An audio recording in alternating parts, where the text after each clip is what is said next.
We're live. Welcome, you guys. New year, and we're back. The threesome. We've been reunited, finally. Should I start singing? What was that? Peaches and Herb? Well, welcome to not Talking Saratoga. Excuse me. Welcome to the Saratoga podcast. Shame. For our first show with all three of us in January 2023. It's so good to be back.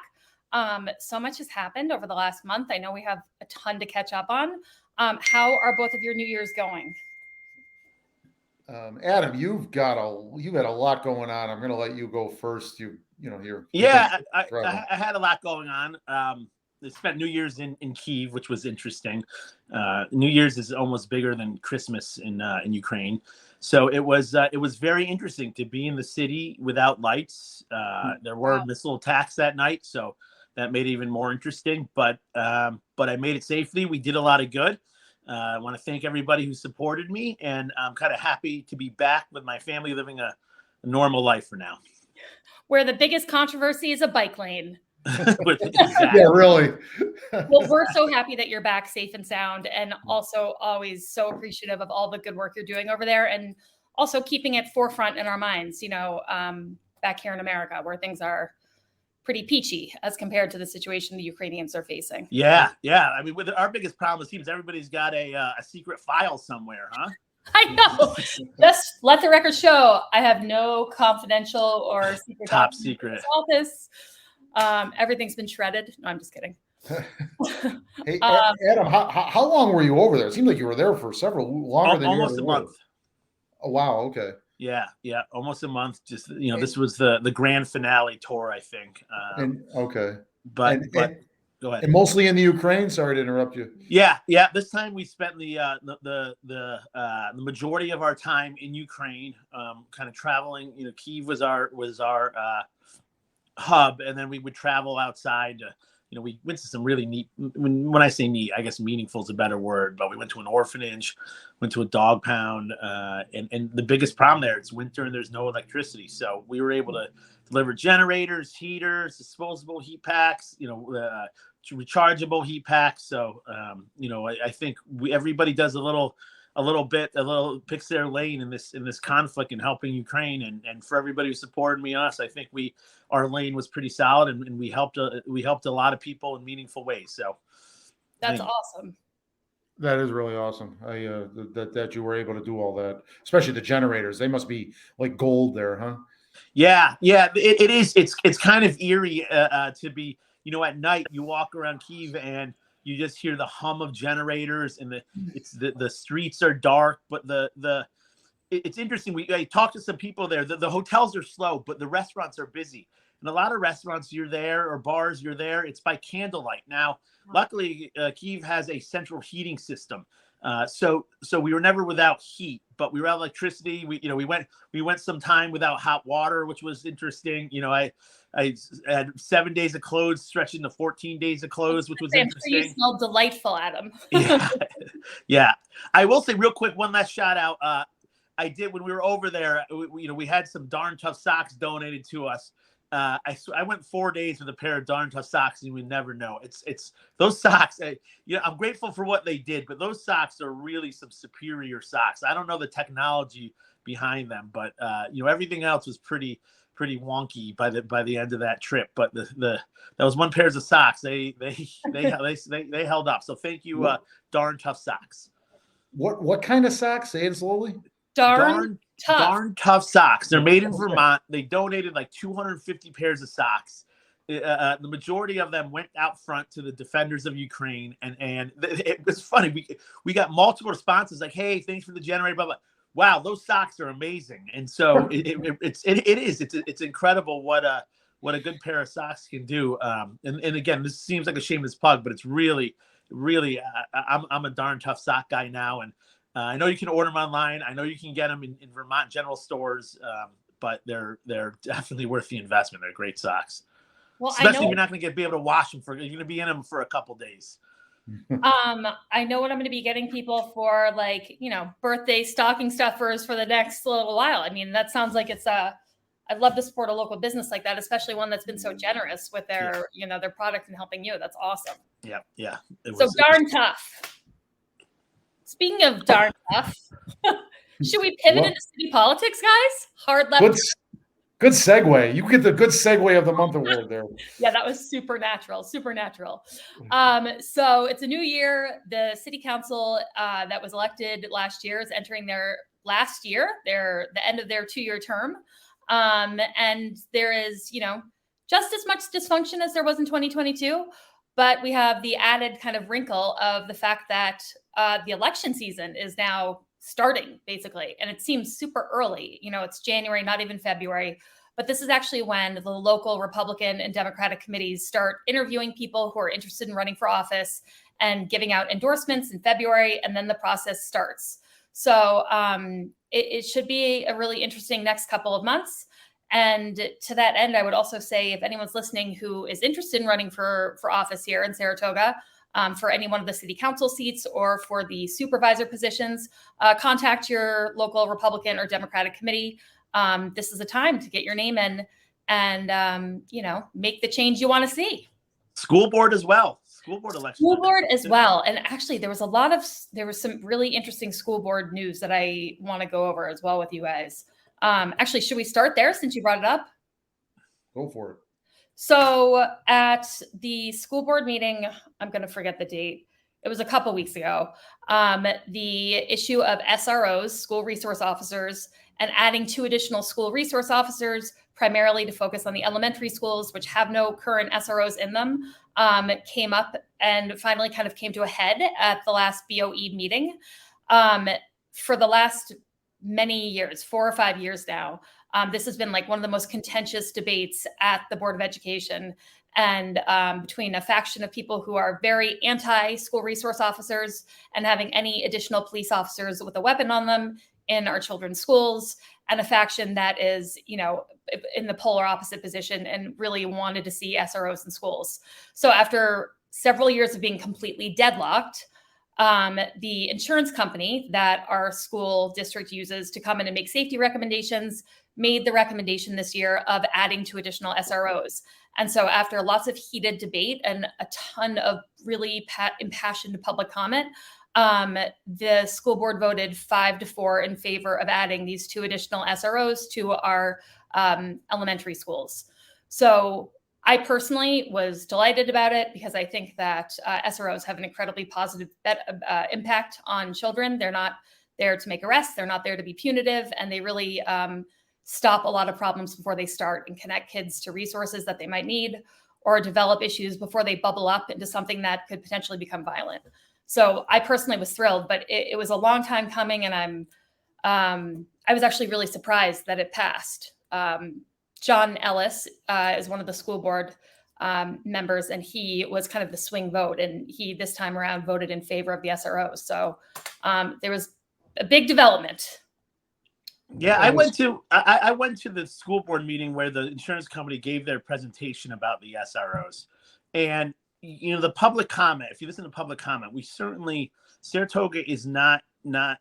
We have our share of activists, and activism is not necessarily a bad thing. It can be a good thing, can lead to change, but there's certain people who that's their role in the city are activists. And speaking out against SROs, that's who you heard. You heard the same activists who show up at city council meetings. It's not necessarily parents, but more people who want to push a political agenda. The pro SROs, the voices, and the majority were pro SRO were parents like myself, parents like you two, and parents who just, our safety is the number one thing we can provide our children. And having an SRO there in the school, it's not a catch-all be-all. It's not going to solve all the problems, but it's certainly worst case scenario gives the best chance for a positive reaction. But also we heard a lot of good that comes out of SROs without worst case scenarios. The bonding they have with the children, the identification of potential problems before they become problems. So for me, SROs was a win-win. John, normally big union guy, sides. I would think more with the Democrats or the left than the right, but he put the city over politics and kids' safety. So he kind of went with what he thought was right. So thank you, John, and thank you for the other 4 board members who also voted for SROs because yeah, they're needed.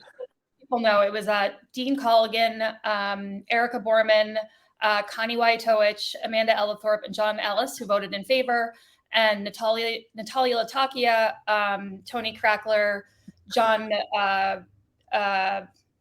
Brueggemann? and who am I missing? Angie Amico? Angie.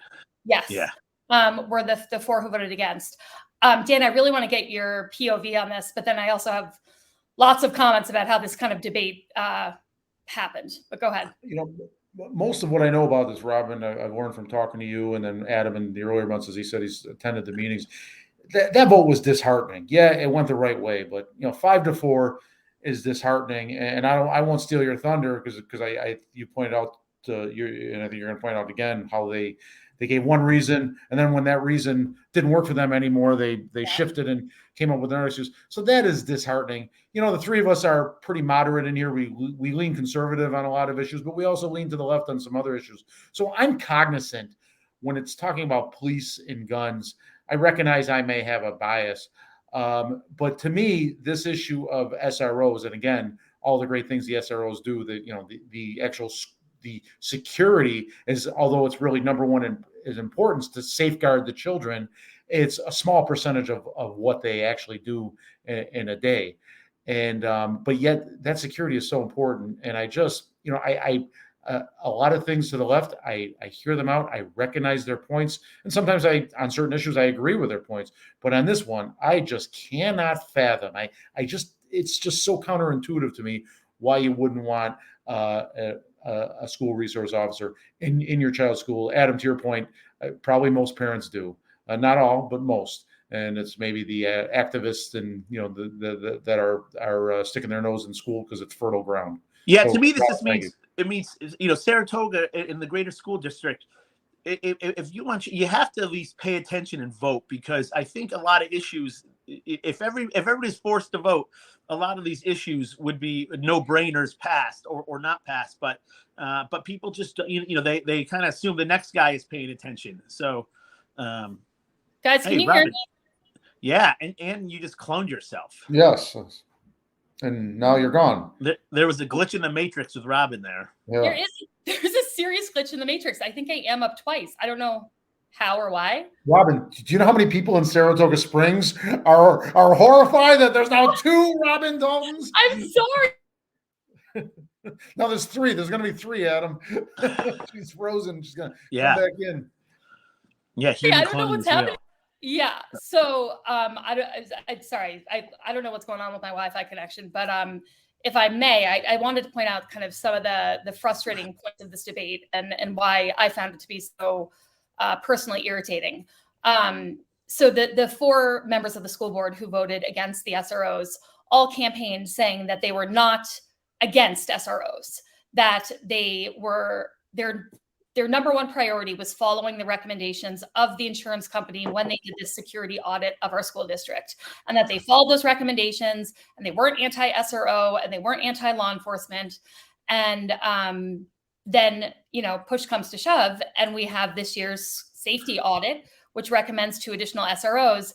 And suddenly the argument was, well, we really shouldn't be discussing this now because it's not budget season, and we should really only be discussing things that have to do with additional revenue or, adding additional people during budget season. And so that was kind of the rationale they had to try to kind of kick it down the road. Other members of the school board pointed out that they had hired people, added people, done things having to do with the budget outside of the budget season. It's a pretty fairly regular occurrence. And then also the public comment was frustrating for me as well, because really people were only talking about this, like 90% of the comments were all in the context of a school shooting situation.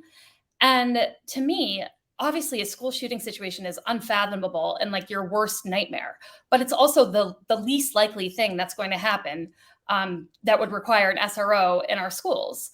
And so I think just putting a little more kind of like day to day, what our SROs do and the problems they can prevent would have been a better way for people to express their sentiments about this. But,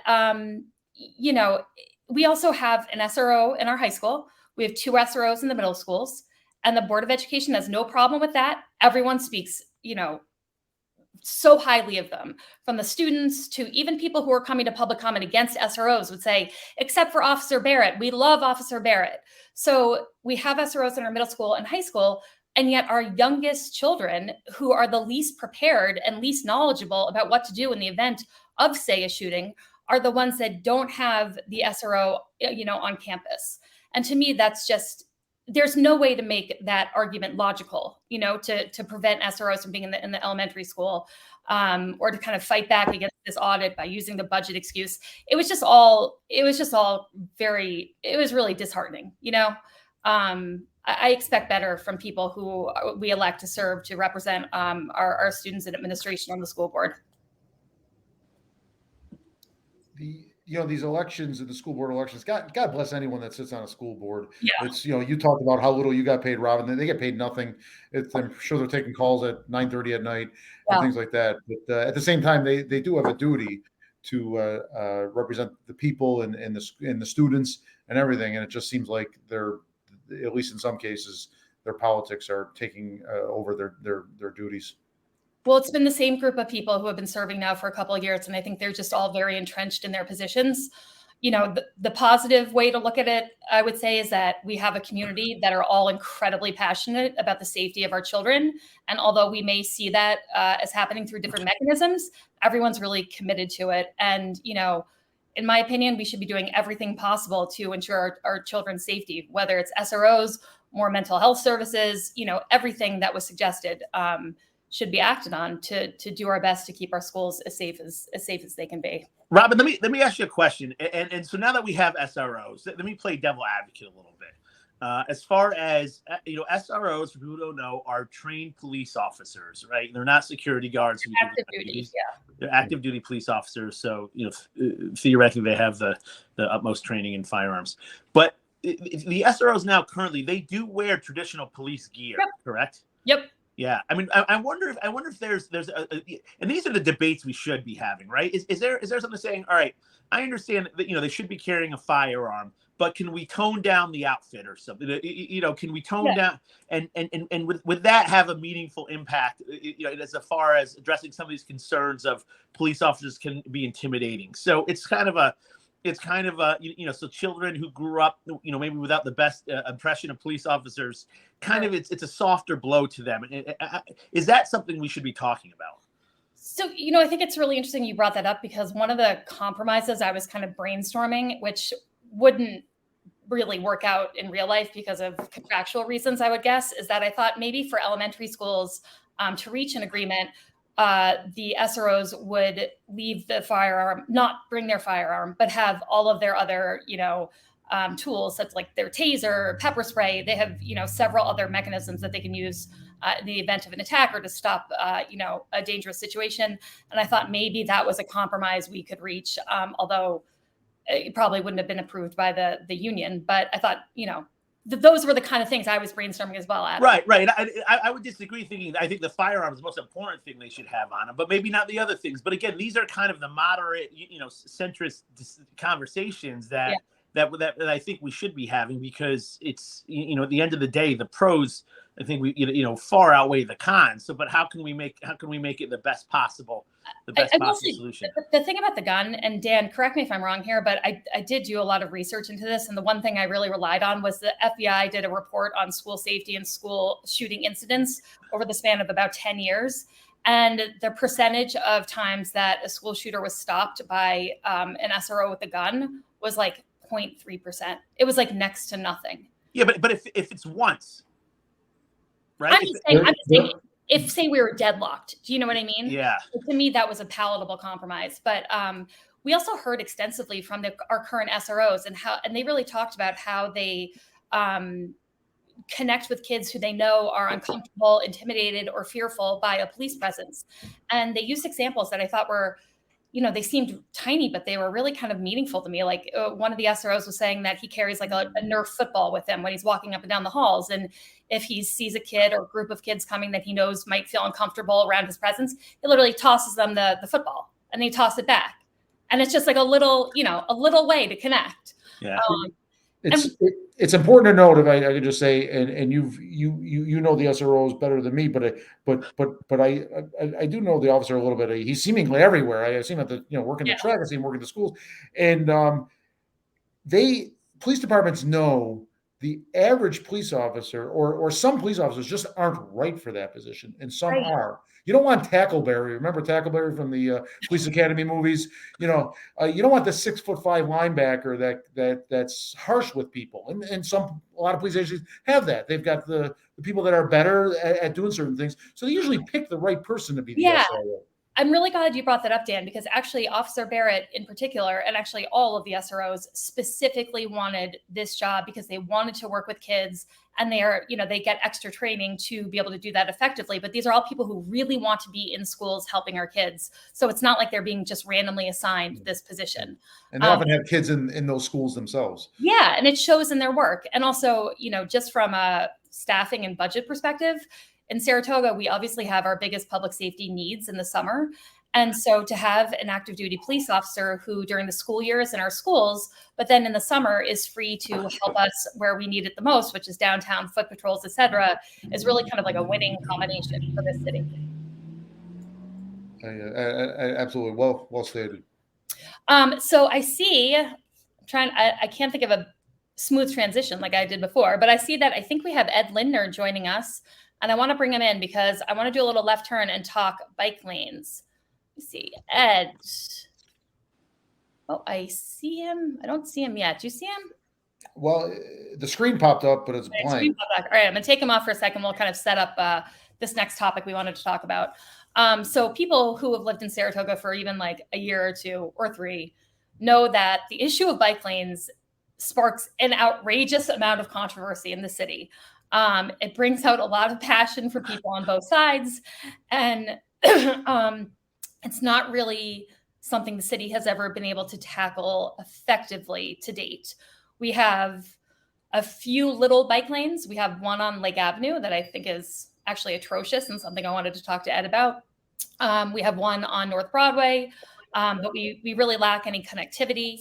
And we also have a really passionate and dedicated group of people who run Bikeatoga and who are on our Complete Streets Committee, who are advocating for increased bike lanes and increased, walkability, connectivity, et cetera. And so there has been a proposal to put bike lanes on Union Avenue. And I believe as part of a much larger effort to reform Union Avenue in many different ways with more crosswalks and so forth, correct? Correct. And beautification and functionality and so forth. Union Avenue being one of like our oldest, streets in the entrance to the city, it's actually like extraordinarily wide. I think it's like something like 70 feet wide. So, one of the issues that we've had in the past with bike lanes is that streets simply aren't wide enough. There's like a mandated amount of distance that needs to be in place for the state DOT. And, to get around that and put bike lanes in, if it's not wide enough, means you're taking people's front yards.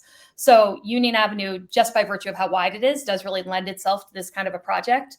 But naturally, there are people who have come out very, vehemently against it. And I believe, Dan, you said there has been a group that's formed, correct? There is the Historic Union Avenue Neighborhood Association. It was on John Kaufman's blog that he was the one that first noted that they have been formed, and they may be able to join us next week.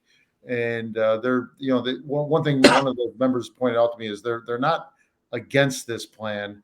They said with Union Avenue being such an important part of the city, they want it done right and properly and so forth. So I won't steal any more of their thunder, and I won't speak for them anymore. But we think we can have one of them on next week. I still see Ed down here, but I'm not seeing his face. Dan, you want to maybe he just wants to talk to us and doesn't want to be on camera? Ed, can you hear us? No, I just tested my camera. I think it's on. I don't know why I can't see me either. Well, man of mystery, Ed Lindner, do you want to start this conversation or with no image, or do you want to? We could try to remove you from the stream and put you back in again and see if whatever works for you guys. I'm happy to talk bike lanes. And actually, one of the things that might be useful. Can you still hear me? I thought you froze there for a minute. The connection is not on my end. And that may be why we can't see you. The connection is really bad. You sound like you're on almost a shortwave radio. All Ed, right. can we Why don't you have kick me out and I Yeah. will come back in and see if we can do Okay. better. Perfect. Ed, Ed, if you can still hear me, if you're on your phone, try your computer and vice versa. And Chrome is the best web browser, which I hopefully. forgot to tell him that. Honestly, Dan, get it together, buddy. I'm thrilled to have Ed join us. Ed is someone who I worked with while I was in office on the city council, specifically talking about bike lanes and coming up with, I think, what has been needed for a really long time, which is kind of a master plan of how the bike lanes, how we're going to build out bike lanes in the city such that there is connectivity and they're serving, a function. They're getting people from point A to point B and not like the Lake Avenue bike lane, just kind of like depositing them in Nowheresville. So he's been a tremendous advocate for complete streets and bike lanes. And I think he's back, but Ed? I'm trying to load through Chrome for you. Oh, your audio sounds like a million times better. Yes. Although you're still a man of mystery, and we're not seeing your video yet. But if we have to, I think we should just continue audio if we can't get them up, right? Yeah, Ed, do you mind jumping in, even though we're not seeing you? No, because actually, what would be useful is if you could put up one of the slides that I sent to Dan, particularly the Mike King slide that shows Clark Street. I think that's what I just put up. Yes. That is my old home. I had the very top front center with the balcony at 56 Union. What a nice rendering of 56 Union. So Ed, tell us what we're looking at. Well, this is a rendering done by a guy named Mike King, who's on the Complete Streets Advisory Board. And we're actually really lucky to have Mike. He is an internationally recognized expert on creating streetscapes with cars, bikes, and pedestrian crossings. He has done projects like this on 5 continents. More than 64 cities have paid him to do the sort of visioning thing that he's doing here for us for free. He moved here in the summer and he's jumped right in, and we get the benefit of that. So he's working with the city consultants, JMT, on a plan. But a number of things that you see in this, and there is a bike lane over there on the right. It won't be green. It will be something more appropriate to Union Avenue. But as you can see, it's really just a small part of the whole project. The first thing you see. Sorry, go ahead. Can I ask you a quick question? So in this rendering, it's different than what we have on Lake Avenue in that, if I'm correct, the bike lane is the kind of the innermost, like it's bike lane, and then there's the median with trees, and then traffic lanes and so forth. So the bike lane is really physically kind of removed from the traffic lane by the strip of trees and so forth. Is that correct? Yeah, that's correct. This is a protected bike lane. So if you look to the tree on the right, you'll see to the right of that there's a bike lane, and then to the right of that there's more green space and the existing sidewalk. So this is intended to reconfigure the street to slow down cars, because just this design alone will make cars drive slower than the 2-lane speedway that we have now. The pedestrian crossing there, you've got a curb extension or a bump out, which takes away 1 parking space, but the rest of the parking spaces would remain. But instead of having to race across 4 lanes of traffic at Clark, you can cross to the median across 1 lane, and then cross to the median across, again, 1 lane again. So pedestrian crossings, much, much safer. But it's also safer for drivers. If you're coming out of Clark Street trying to make a left on Union, we've heard from, yeah, exactly. Again, you've got 4 lanes of traffic, or at least 3 you have to deal with, people traveling quickly. The taking away the 1 parking space there creates a much better sight line, because you won't have that car right up against the intersection. You're only coming across 1 lane of traffic before you get to sort of a no man's land there by the median. So you can pause there and make your turn. So slower traffic, better sight line, and an opportunity to pause if there's oncoming traffic is going to make it a lot easier to pull out. I will say speeding is, when it's not track season, people coming off of 87 tend to just fly down Union, and it is incredibly, precarious to try to cross the street anywhere along Union. But what I think I'm most thrilled about in this rendering is the way the bike lanes are protected, because that had always been my biggest kind of gripe about what happened on Lake Avenue. And I think actually the Lake Avenue bike lanes have kind of, soured people on what bike lanes could look like in Saratoga, because they're not envisioning something as safe as what this rendering is portraying. To be clear, Ed, on the rendering, is what is proposed by the city in this plan, or are they not that far? Or is this just an idea that was put out of what it could be? I guess maybe you said that, and I'm sorry if I missed it. No. It is, sort of a rendering of a proposed design. It's not the final design. And actually, one thing we should tell your listeners is that the city will be having a design workshop on February 9th, 6 p.m. I believe it's going to be in the music room in City Hall, where there'll be an opportunity to break down into smaller groups and talk with the consultants about what you like and what you don't like, because there's a lot to discuss here. And I certainly agree with the Union Avenue homeowners that we need to get this right. What I like about this, I love the bike lane, of course, but I love the trees. One of the things that makes Union Avenue iconic, and if you look back at all the old photographs, you always see that tree line that runs down both sides of the avenue. And we can recreate that visually here.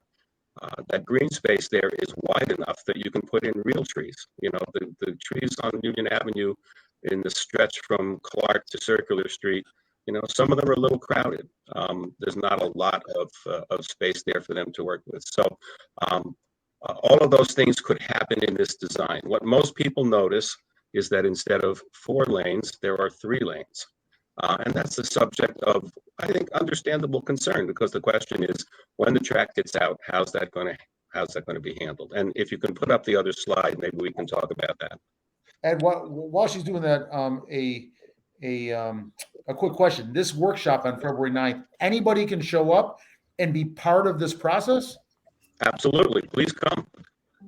One thing I'll shoot in on this is that I live about a block away from that crosswalk, and my mother lives about a block on the other side of Union. So we use that crosswalk a lot. And something that, and I don't know if it's New York drivers or American drivers, but they don't really respect the crosswalk like they do in other places. I've seen, when I've been in Europe. What's that? Not at all. No, they'll slam on the brake. I mean, I stood on that crosswalk and just cars are whizzing by with no, there's no respect for that. So kind of, I really like this plan and the idea of kind of forcing drivers to slow down, to respect the crosswalk. The same thing with the bike lane on Lake Ave. I think part of the big problem is Saratoga, New York, American drivers are not accustomed to these lanes and these crosswalks and to properly respect them. And that makes them, if you're a pedestrian and you're in the right, it doesn't really matter if you get run over, right? So kind of forcing the driver's hands and really making it evident of they should be slowing down and respecting the bike lanes are protected and the crosswalk looks more prominent. So that's a good thing. You bring up a good point, Adam, and it's interesting because people don't necessarily notice this here, but when you make car travel lanes narrower, cars slow down. We're all guilty of this. You find yourself on Union Avenue, it's wide and it's straight, there's nothing coming, and you just start going a little faster than you might. If you see something like what we just showed you on Clark Street and you see that there are curb extensions coming out, people slow down. And that's been demonstrated in cities around the country. That's not really up for debate. If you narrow the travel lanes, people will drive slower. Ed, what are those? What are the kind of bump outs called? Where They're you're called bump outs or curb extensions. Okay, bump outs or curb extensions. But that's some same sort of idea. And then the median, but the part where you extend it to put a little island for the pedestrians, that's the median tip. You may hear that. The bump out to me is something that we could use in so many intersections downtown. For like crossing Lake Avenue from the Parting Glass over to the Hampton Inn, for example, where you've got both sides of Lake Avenue coming downhill and people fly. And like Adam said, people do not respect pedestrian crossings. And so trying to get across there is extremely difficult. But I think those bump outs are really incredibly helpful. So right now we're looking at the second rendering. So this rendering, you're at Regent Street roughly, and you're looking towards the park. and you're seeing one lane of traffic in each direction. There's parking on both sides. On the left there, that's not 2 lanes of traffic. The white car is traveling in the car lane, and then the black car is parked. So it's that same sort of idea where you have street parking, but then it bumps out a little bit at the crosswalks. So this is but what essentially most Lake Avenue with just the bike lanes on the other side of the parked cars, essentially, correct? I'm sorry. This is essentially what we have on Lake Avenue. We have No. This is the same sort of plan. If you look to the right, you'll see a cyclist on a protected bike lane. Oh yes, To the very no, right. I meant with like the traffic lanes. Like on Lake Avenue, we have 1 lane of traffic in each direction, a turning lane. But Yes. Oh, yes. yeah, and Yeah, the city actually has a number of these. There's one on Lake, there's one on Church, there's one on South Broadway. West Avenue, which has a ton of traffic, works the same way. They work fairly well. And so I can tell you that there are fact sheets that you can find from the Federal Highway Administration or the AARP that talk about road diets. That's what this is called. Go ahead and Road Google diet? AARP road diet. Road diet. You're making it go from 4 lanes to 3. oh, it's getting skinnier. I get it. Yeah, there you go. And one thing I've learned in my reading is that the first time someone hears about a road diet in their neighborhood, they absolutely hate it. They absolutely hate it. The Washington Post did an editorial just 2 weeks ago talking about Alexandria, Virginia, where they said the opposition to the road diet was apocalyptic. 11 neighborhood associations that had never united to agree on anything all opposed it. They Now, built Ed, it. will we look thinner on the road diet as Yes, we're I'm driving our bike? guaranteeing that, if you build this, you're all going to look thinner. But Excellent. what they found in Alexandria was, guess what? When they built it, crashes were reduced by 41%. One of Yeah, the biggest causes of, go ahead. I was going to say people are resistant to change, just to be resistant to change often, and it can be frustrating. And let me tell you, so this obviously is going to require funding. Has there been any thought or talk about where that funding would come from?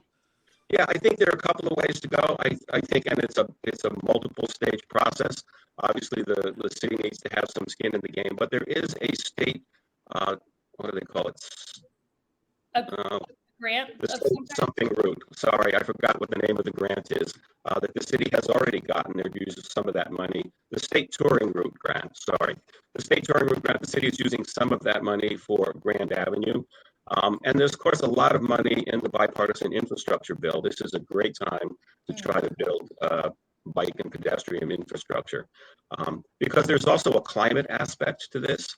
Sustainable Saratoga, a number of environmental groups in the city are big supporters of the Complete Streets Bike Network, because you need to make bike travel an actual alternative.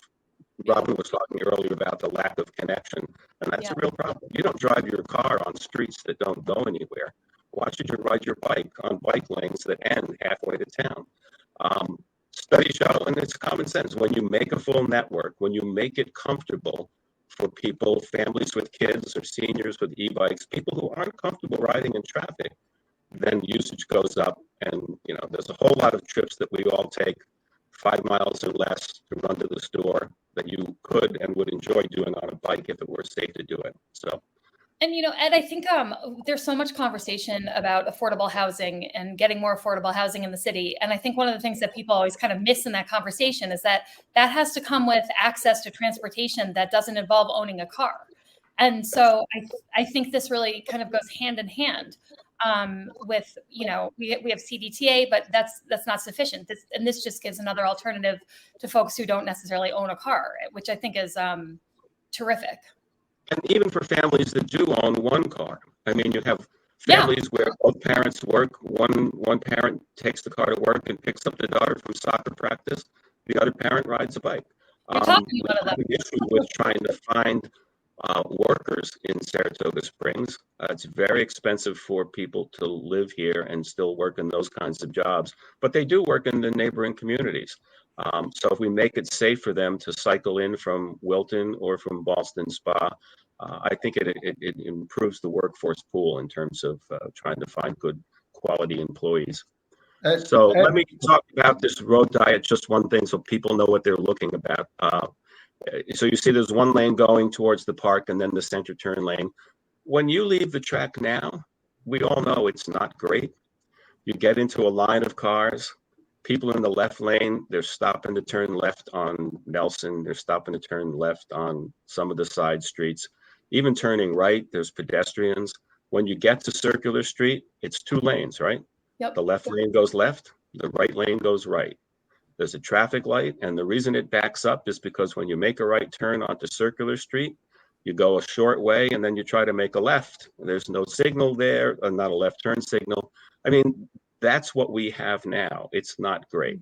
The road diet will not make things worse, and there's a chance it will make things better. And that's been shown in a number of places because it cuts down on the number of times people stop for people who are making a left turn. But if you see nothing else, see that if you're at Regent Street and you're trying to get out of the track, right now you have 2 lanes of traffic heading to Circular Street. And in this plan, you're going to have 2 lanes of traffic heading to Circular Street.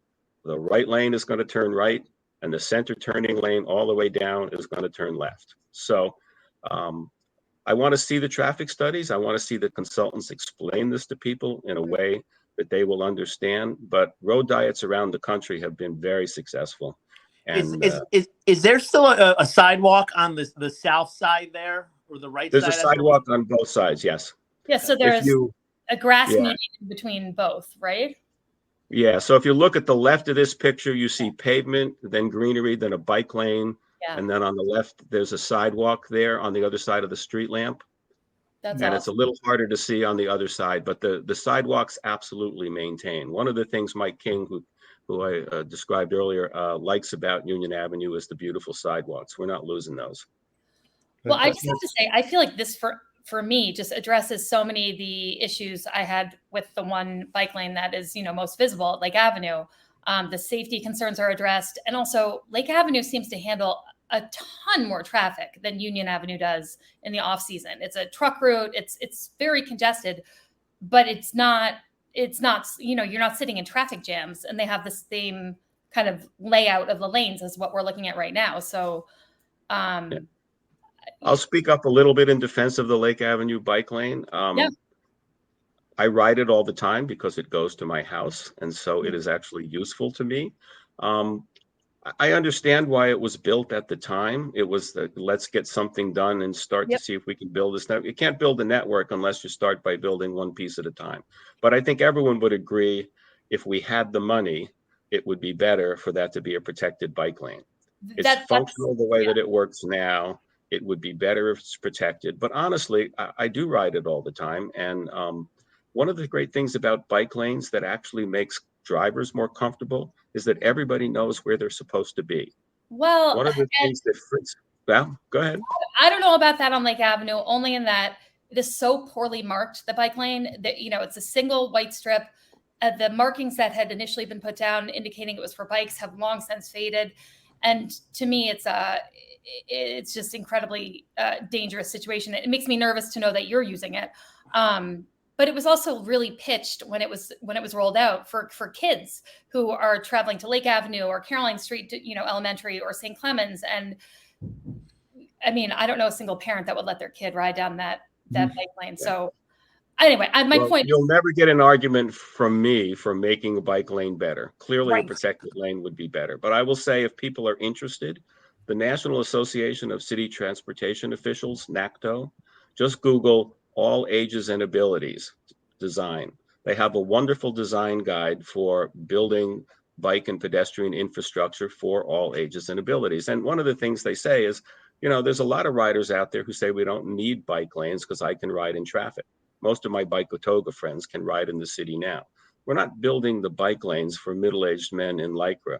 We're building bike lanes for families with kids, seniors with e-bikes, people who just aren't comfortable riding in traffic. And there are a lot of them. You're welcome. Is it you should that's a great quote, middle-aged men in Lycra. It's not mine. It's been around for a while. Okay. I like it. One quick thing. The only reason that doesn't apply to me is the middle-aged part, I'm afraid. Well, we can't see you, Ed. So, as far as anyone can tell, you're like a spring chicken over here. Yeah. Well, that's an advantage. Sorry, Dan, go ahead. Oh yeah, and Ed, we know you're not an official spokesperson for this Union Avenue project, but just to frame it up, state DOT is doing their own project from I believe Henning to East Avenue. That's already in the works, and the city is picking up the rest of the Union Avenue essentially from east to Congress Park or to Circular. Is that a fair way to frame up what's going on Union Avenue?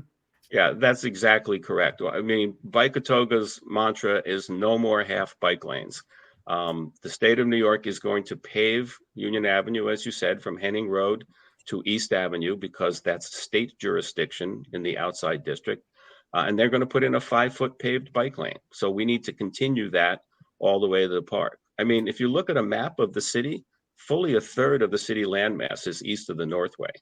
I have friends out there who ride in on Union all the time. It's not that safe, but that's because it goes from their house to downtown. So it's an important route. It's part of the city's complete streets plan. And yes, we're asking the city to finish the bike lane on their portion of Union that the state is starting. Ed, what would be awesome is, I don't know if there's plans for this, but to be able to go then across to East Avenue and connect down to the new, downtown connector trail on Excelsior would be fantastic as this kind of develops. Well, it's in the city's complete streets plan to do just that. Again, you build the network one piece at a time. This will be an important east-west piece, but one of the things that excites me about this is the opportunity to connect through the park across Broadway to the west side. Yeah. And there is a plan to connect on Congress Street, and then there's a lot of it hasn't been engineered, so I don't know which route they'll choose. But the idea would be to connect from there to Railroad Run. Yeah. Railroad Run, wow, it gets better. If you connect Union Avenue through the park to the west side to Railroad Run, you're in the Spa Park. Yeah. The Saratoga County right now is putting together plans. I've seen them to connect the Zim Smith Trail from Ballston Spa to the southern end of the Spa Park.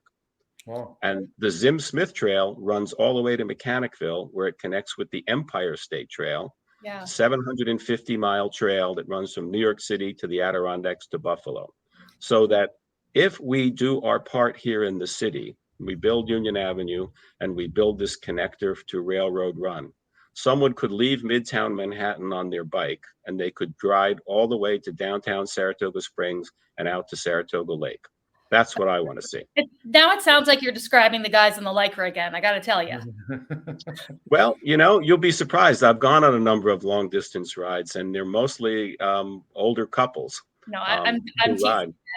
And you know what? That wouldn't be the first time that's happened. One of the first bicycle tourists in America, a guy named Wentworth Rollins, wrote a high wheel penny farthing from 59th Street and 8th Avenue to Saratoga Springs in 1879. That's before the two-wheel bicycle was invented. Wow. There's stories about him in the New York Times and the Saratoga. He stayed at the Grand Union Hotel. He saw all that could be seen from the back of a bicycle around Saratoga, according to the papers. So one of America's first bicycle tourists came here, and I would like to see more of them. Very, very cool. Well, Ed, we have a pretty hard out at 1 o'clock, and I want to thank you so much for your time and coming on and letting people know about this exciting project and giving them the opportunity to weigh in as well as it's being, the plans are being finalized. So we really appreciate your coming on. Thank you so much. Thank you so much for having me, guys. Take care. Thanks, Ed. Thanks for coming.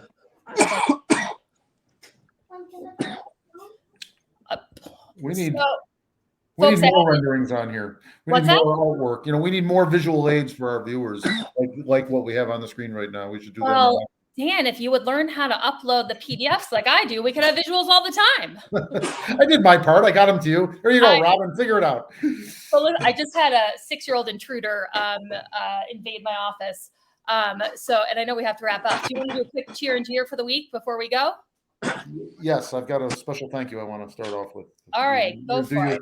Are you doing your graphic, your fancy dancy graphic? Oh, my fancy dancy. Oh my God, I've really missed it. Yeah, let's do it. Why not, right? Here we go. Oh, yeah. Look at that. Wow. All right, Dan, what do you got for us? Okay. It's kind of a long cheer, so I'll forego the jeer this week. Back on January 15th, Robert Millis, who you know from a lot of things, most recently envisioning and with a lot of help creating near Saratoga Springs New Year's Fest. Him and I did a charity football watch game with the Buffalo Bills when they were still in the playoffs against Miami on the 15th. It was held at Putnam Place. And it went really well. And I want to thank really quickly, I'm going to thank a bunch of people. Certainly Robert for reaching out to me. It was his idea. It was a great idea. The Putnam Place, Sly at Putnam Place, they hosted. They had a beautiful big screen TV. It was great for watching a party. There wasn't a bad seat in the house. The Franklin Community Center, we raised funds for them as well as the Buffalo Bills Foundation. Franklin Community Center had volunteers there working the door, and I appreciate that. Rory at DeAndrea's Pizza at a very reduced price fed the people there, and they were hungry. Trust me, because we did a few runs. And Jeff Vukalek and Abby from Saratoga Eagle, they donated some raffle items that the Franklin Community Center was able to raise some funds raffling off. And a young man by the name of Benjamin, I won't say his last name because I don't have his parents' permission, was sent over from Jim Montanino's office. Benjamin is an intern in the office to help out. And boy, did we put him to work. He ran to DeAndrea's carrying chicken wings and pizzas like 3 or 4 times. And we'd hand him we'd hand him some money and say, go get that latest round of pizzas. So he was great. I'm probably forgetting somebody. I'm sorry, but it was a positive thing. It was a wonderful thing. We raised over $1,300. Most of it went to the Franklin Community Center. Some of it went to the Buffalo Bills Foundation. All of it went to the two of them combined anyway, every last dime of it. So excellent. So that's it. That was a positive. It was fun. And I'm done. Adam, you're up. That was a great cheer. Thank you, Dan. Yeah, mine's going to be a little more international just because I've been out of town, haven't been following what's going on in Saratoga so much. But the war in Ukraine has kind of hit a stalemate right now with the lines are dug in and Russia's making small intermediate gains by sacrificing a lot of soldiers' lives. But what Ukraine really needs is tanks and Western tanks to kind of make this last great push and kick Russia off their land. So my first cheer, and there was a big debate of what kind of tanks, and the Leopard 2 tanks are Leopard 2, 3, and 4s. Those models produced by Germany are really the best tanks for Ukraine. And Germany was dragging their feet because a country like Poland has these Leopard tanks, but because of the agreements, can't give them to Ukraine without Germany's permission. So cheers. Poland came out and said, we're giving them to Ukraine regardless. They need these. They need these to push back this tyranny. So cheers to Poland for just giving Ukraine these Leopard tanks. But recently, as of yesterday and today, a kind of coalition has been formed. There's like 30 different countries now that's going to be giving Ukraine Western weapons, specifically main battle tanks. The United States is and it hasn't been announced yet, but I follow all the chatter. It's going to happen. Are giving the Abrams tanks to Ukraine. What's that? Adam, I think it was announced like in the past 20 minutes. I saw something flash on my screen. Yeah. Okay. All right. So which are like the most the highest power tank you can possibly have, correct? Yeah. Well, the Abrams tanks, they're like they're very complex. That was the argument. Germany said, we're not going to give the Leopard tanks before the America acts. They're kind of in an America act first. And America said, the Abrams tanks aren't really best suited for Ukraine because they're so complex. It's like a jet engine they use. It's like a 700 miles from Poland to the front line right now. And these tanks would have to be serviced in Poland. But anyway, it's going to happen now. So, these countries are releasing these Western tanks. They're really going to have an impact in the war, and hopefully end this horrible thing that's going on. So I guess cheers to this coalition of Western and NATO countries that are finally giving Ukraine the arms that it needs to end this. So that's my cheer. A great cheer. And, I was hearing the scuttlebutt that we were about to announce that we were also giving tanks. And there were some interesting points made about, you have to train the Ukrainian soldiers on how to use them. And they are very complicated and, the servicing them and so forth. That it sounds like we could be at a real inflection point here with the Russians. And wouldn't it be awesome if this was, part of the support that was needed to turn the tide? Yeah, one other thing is we're giving the Ukrainian Bradleys too, and this is pretty cool. One of the guys I traveled with he was a Bradley commander, and Bradleys are personal armored personnel carriers, APCs, but they have big guns on them, but they also have tow missiles. And in the Iraq War, there was one, I forget the exact number, but there was one Bradley that took out like 6 Russian T-72s. And so those even our personnel carriers are more than capable for taking out the Russian tanks. So these tanks, the Leopards and these Bradleys, or the Shermans, not Shermans. I'm blanking on the name. The Bradley, I think you're right. Or Abrams. I want to say. Yeah, the Bradleys, ABC, the Abrams are the tanks. So anyway, I think it's just really exciting. You watch all the Ukraine chatter. It just gives them the boost of morale to know that that they're going to be able to one day in the foreseeable future be free of the the atrocities that's going on to their people in their country right now. And I just want to say real quick, this for anybody who thinks, why are we giving this to Ukraine? Ukraine right now is fighting and our number one enemy. We're not spilling American blood. We're not, we're giving, the Marines used to use these tanks. They have them, they've retired them all. So we're not giving the Ukrainians tanks that we would need or we would use.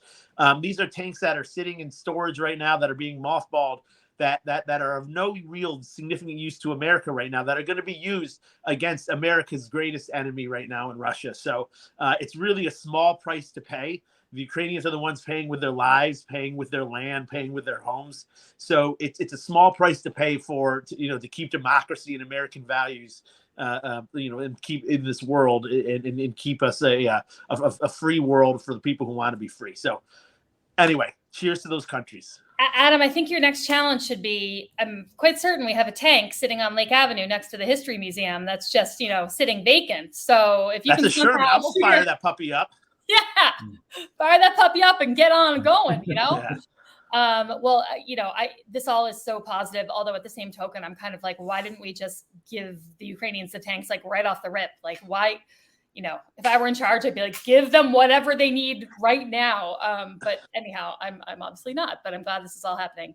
Well, you guys, those 2 cheers were just so awesome. I feel like I can't do any better than that. So why don't we leave it at that for this week? And just want to remind everybody, we will be back now every week, Wednesdays at noon, live streamed on all the social media platforms, Apple Podcasts, Spotify, Amazon, we're everywhere, YouTube and so forth. So you can catch us live on Wednesdays at noon or watch us anywhere you watch your podcasts. Good to see you guys again. Yeah. And we're almost at our year anniversary. We're coming up on a year. Wow. Can you believe Gang that? back together. Wow. I know. All right. Well, thank you boys so much. And we will see you all next week. Stay charming, Saratoga. Thanks for watching, folks. Mom.